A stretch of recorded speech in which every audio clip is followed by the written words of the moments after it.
4 years together. 1.5 living in the same apartment. I thought I knew what to expect.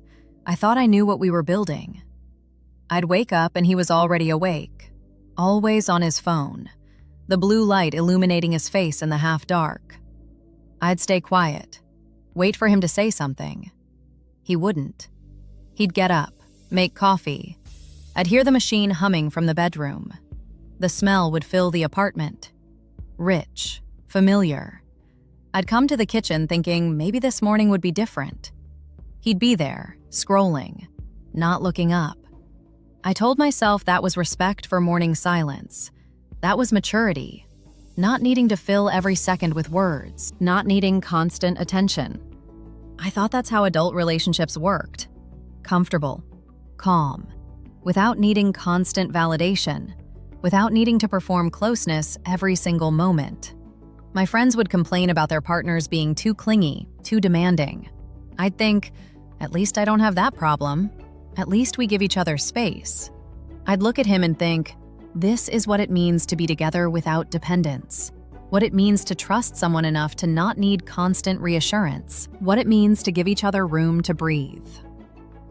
Every relationship has quiet mornings, I told myself. Every couple has comfortable silences. This is just what it looks like when you're past the honeymoon phase, when you're building something real. I normalized it all before I even realized there was something to normalize. I built an entire belief system around our silence. I turned absence into a virtue. I'd tell my sister about our mornings and she'd ask if we ever talked. I'd laugh and say we didn't need to talk all the time. We were past that. We were secure. We'd evolved beyond needing constant conversation. When my mom asked if everything was okay, I'd say yes. Of course. We're just comfortable with each other. That's a good thing. That's what you want in a long-term relationship, right? Ease, comfort, not needing to perform for each other every moment. I created an explanation for everything, a justification, a reason why silence was actually connection, why distance was actually trust. It was just another morning, just another silence, just the way things were. Just the way I thought things were supposed to be. I started noticing I was always waiting for him to respond to my texts. I'd send something, see the read receipt immediately, then nothing. Hours would pass, sometimes half a day, sometimes a full day. He'd finally reply with something short. Sorry, crazy day. Just saw this. Yeah. The first time it happened, I thought it was just a busy day. The second time, I thought maybe he forgot. By the 10th time, I stopped making excuses for him. But I kept making excuses to myself. I told myself he was busy. Everyone's busy. It's not personal. He's not ignoring me, he's just overwhelmed. He's focused. He's working. He'll respond when he can. But then I'd see him online. Active, posting stories, commenting on other people's things, just not responding to me. Waiting for him to have time for serious conversations. I'd try to bring something up, something that mattered, something I'd been thinking about for days. He'd say, later, or not now, or I'm tired. Later never came. The right moment never existed. I started keeping a mental list of things I needed to talk to him about. The list got longer every week. I never got through even half of it. Waiting for him to notice I was tired, that I needed help. That I was carrying everything alone. The groceries, the bills, the plans, the cleaning, the remembering, the organizing, the effort to keep things feeling alive between us. I did it all. He didn't ask, didn't offer, didn't see. I'd come home exhausted and he'd be on the couch. Same position as when I left, same show playing. I'd put the bags down, start putting things away. He wouldn't get up, wouldn't pause what he was doing, wouldn't even look over. I told myself he had a hard day too, that maybe he needed to decompress, that I shouldn't expect so much, that asking for help would make me demanding, needy, the kind of girlfriend I didn't want to be. But something inside me was starting to notice, starting to count, starting to feel heavy. The right moment never existed. I started keeping a mental list of things I needed to talk to him about. The list got longer every week. I never got through even half of it. Waiting for him to notice I was tired. that I needed help, that I was carrying everything alone. The groceries, the bills, the plans, the cleaning, the remembering, the organizing, the effort to keep things feeling alive between us. I did it all. He didn't ask, didn't offer, didn't see. I'd come home exhausted and he'd be on the couch, same position as when I left, same show playing. I'd put the bags down, start putting things away. He wouldn't get up, wouldn't pause what he was doing, wouldn't even look over. I told myself he had a hard day too, that maybe he needed to decompress, that I shouldn't expect so much, that asking for help would make me demanding, needy, the kind of girlfriend I didn't want to be. But something inside me was starting to notice, starting to count, starting to feel heavy. I'd cancel my plans when he had an opening in his schedule. Every single time. My friend's birthday dinner. I'd confirmed 2 weeks prior, bought a gift, was looking forward to it. He texted Thursday saying he might be free Friday night. Might. Not even definite. I canceled. Told my friend something came up at work, an emergency project. She understood. She always did. Friday came. 5 p.m. he texted. Going to a work happy hour. The guys invited him last minute. He'd be home late. Don't wait up. I sat there, in the apartment, with nowhere to go. Everyone already out celebrating. The gift I'd bought sitting on the counter. And I just sat there. It happened again 2 weeks later. My college friends planned a weekend trip, a cabin upstate. We'd been talking about it for months. I was excited, really excited. Wednesday night he mentioned wanting to do something together that weekend. Maybe. He'd let me know. I turned down the trip, told my friends I couldn't make it. Work was busy. Maybe next time. Sunday morning he woke up and said his friend was having a barbecue. The guys had been planning it and he couldn't miss it. He'd be back that evening. I stayed home, alone. Thought about calling my friends to say I could come after all. Didn't. Too embarrassed to admit why I'd really canceled. I stopped making plans altogether after that. Kept my weekends empty, kept my schedule flexible. Just in case he had time. Just in case this would be the weekend we'd actually do something together. My calendar became a waiting room. He never canceled his plans. Not once. Not for me. Not when I asked.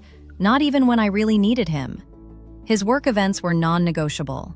Networking dinners, happy hours, team building, always a priority. His friends were always available to him, always worth the time. Basketball on Tuesday and Thursday, Sunday barbecues, Friday night drinks. He never missed them.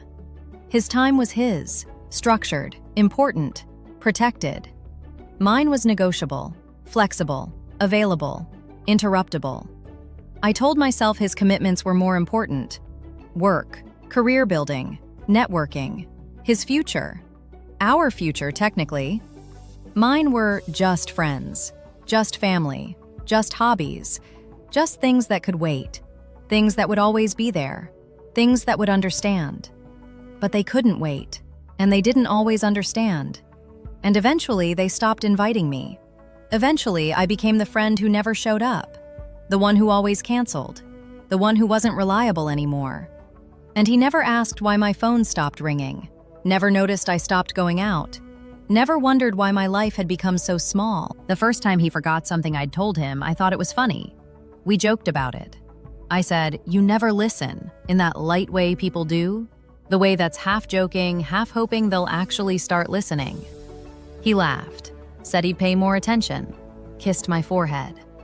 I believed him. The second time, I reminded him gently, "Remember I told you about this last week?" He looked confused, genuinely confused. Apologized, said he had a lot on his mind. Work stress. I understood. I always understood. The third time, I felt a small crack. Not anger, just disappointment. Quiet disappointment that I swallowed down. By the fifth time, I stopped telling him things. I stopped sharing what happened at work, the project I was excited about, the thing my boss said that bothered me, the accomplishment I was proud of. I stopped telling him what my friends said, the funny story, the concern, the advice. I stopped telling him what I was worried about, what kept me up at night, what I was trying to figure out. I stopped telling him what made me happy. The small things, the moments, the thoughts.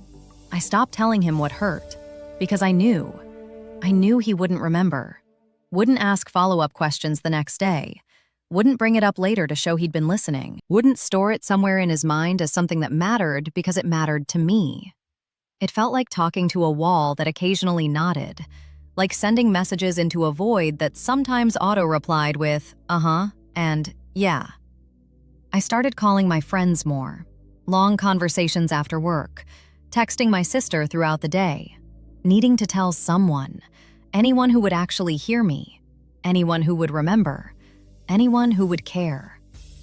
He never asked why I spent so much time on the phone, never asked who I was talking to or what we talked about for so long, never asked what was going on in my life that required so many conversations with other people, never asked why I stopped talking to him. And I realized he didn't ask because he didn't notice. I could disappear from the conversation completely and nothing would change. The silence would stay the same. His routine would stay the same. I'd just be quieter furniture in a room he barely looked at anymore. By the 3rd month of living together, I'd stopped expecting morning conversations. By 6 months, I'd stopped expecting him to remember things I said. By a year, I'd stopped expecting my plans to matter. Time passed and I barely noticed. I was too busy adapting, adjusting, recalibrating, making it work. Telling myself this was normal, this was fine, this was just how it was. I started doing this thing where I'd check his mood before speaking, before asking for anything, before existing too loudly in the space we shared. Was he in a good mood? Then maybe I could ask for something. Maybe I could bring up that thing I needed to talk about. Maybe this was the moment. Bad mood? Better stay quiet. Better not add to his stress. Better be supportive by being invisible. Neutral? Wait and see. Test the waters carefully. Proceed with caution. I monitored him constantly without realizing I was doing it. Reading his face, his tone, his body language, his energy. Adjusting myself accordingly. Making myself fit into whatever space he was willing to give that day. I became smaller, quieter, more accommodating. I needed less, asked for less, expected less, wanted less, took up less space, made less noise, required less attention. I told myself I was being mature, understanding, not demanding, not needy, not one of those girlfriends who required constant reassurance, not high maintenance. I told myself I was being a good partner, supportive, patient, giving him space to be himself. But really, I was just tired. Tired of trying to get his attention. Tired of being disappointed when I did. Tired of measuring my words before speaking them. Tired of wondering if this was the right time or if I should wait. Tired of waiting. Tired of carrying everything. The emotional labor, the mental load, the relationship itself. Tired of feeling like I was in this alone even though he was right there. Right there on the couch. Right there in bed. Right there at the table. Physically present, emotionally absent. The exhaustion was constant, background noise I'd learned to ignore. Like living next to train tracks. Eventually, you don't hear it anymore. You forget it's there. You adapt to the constant vibration. But it's still there, still shaking everything, still wearing you down, still breaking apart the foundation so slowly you don't notice until one day you realize the walls have cracks and you don't remember when they appeared. There was a night we were watching a show together, something we'd both been following for weeks, one of the few things we still did as us. We were on the couch. Not touching, a cushion between us, just there, existing in the same space without really being together. I looked over at him, phone in hand, scrolling, barely watching, mentally somewhere else, somewhere I wasn't invited. And I felt something strange, something I didn't have a name for. It wasn't anger, I'd felt anger before, and it burned hot. It demanded action. It pushed back. This didn't burn. It wasn't sadness. Sadness has weight. It sits on your chest. It makes you cry. This was more like absence. It was emptiness. The feeling of having spent so much energy trying to make it work, trying to be enough, trying to be interesting enough, quiet enough, understanding enough, patient enough, trying to keep us afloat, that I simply had nothing left to give. I looked at him and felt nothing. No anger, no sadness, no hope, no desire to fix it. Just nothing. I was there, but I wasn't anymore. I'd left without leaving, disconnected while still sitting right there. And the strangest thing? He didn't even notice. He didn't notice I'd gone quiet, really quiet. Not the comfortable quiet I used to call maturity, the quiet of someone who's given up. He didn't notice I'd stopped trying, stopped asking, stopped hoping. He didn't notice the shift, the moment I stopped fighting, the moment I accepted that this was all it would ever be. Because noticing me was never part of what we did. Seeing me was never part of his routine. I sat there, on that couch, in that apartment we shared, next to someone I'd been with for 4 years, someone I lived with, someone I'd built a life with, and I'd never felt more alone. More alone than when I actually was alone. That night I lay in bed next to him. He fell asleep immediately. Like always, within minutes. Peaceful, unburdened. While I stared at the ceiling, listening to him breathe. Steady, even, completely unaware. And I knew I'd stayed longer than I should have. Months longer, maybe years longer. I knew I'd accepted less than I deserved because I confused permanence with love, because I thought staying meant we were strong, because I thought enduring meant it was real. I knew I'd made myself small, hoping that would make him see me, hoping that if I needed less, asked for less, expected less, maybe he'd finally notice me and think, she's so easy to be with. But being smaller just made me easier to ignore, easier to overlook, easier to forget. I knew I'd waited for him to change, to notice, to try, to wake up one day and realize what we'd become, to want to fix it as much as I did. But he never would, because he didn't think anything was wrong. How could he? I'd done all the work, carried all the weight, smoothed over all the rough edges, made everything seem fine, made us seem fine. I created the illusion so well that he believed it, and somewhere along the way, I almost believed it too. If this story spoke to you, maybe this space is yours too. But my body knew. My body had been telling me for months. In the exhaustion that sleep couldn't fix.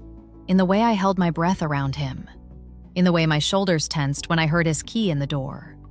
In the way I stopped sleeping well. In the way I felt relief when he wasn't home. In the way my stomach dropped when he was. I just wasn't ready to listen yet. Wasn't ready to admit what I knew. Wasn't ready to leave. Wasn't ready to start over. Wasn't ready to be alone, even though I already was. Until that night, on that couch, when I finally ran out of ways to pretend. Leaving wasn't dramatic. There was no fight, no accusations, no yelling, no door slamming, no throwing his stuff on the lawn. I just told him one morning, calmly, over coffee. The coffee he made without speaking. I can't do this anymore. He looked surprised, actually surprised. Asked why. Said he didn't understand. Asked what happened. Asked if we could talk about it. And I realized he really didn't see it. All those months, all that exhaustion, all that absence, all those moments I disappeared and he never noticed. He never saw any of it. I could have explained, could have listed everything. Every forgotten conversation, every canceled plan, every morning of silence, every moment of loneliness. Could have made him understand. But I was too tired. And I'd already explained enough for a lifetime. I'd already spent years trying to make him see me. I wasn't going to spend my last moment doing it too. So I just said, I stayed longer than I should have, and now I need to go. I don't regret the time. I don't hate him. I don't blame him entirely. He didn't set out to hurt me. He just didn't set out to love me either. Not in the way I needed. Not in the way anyone should be loved. But I learned something. Staying isn't love. Enduring isn't strength. And silence isn't peace. Sometimes the bravest thing you can do is admit you're tired and choose yourself anyway.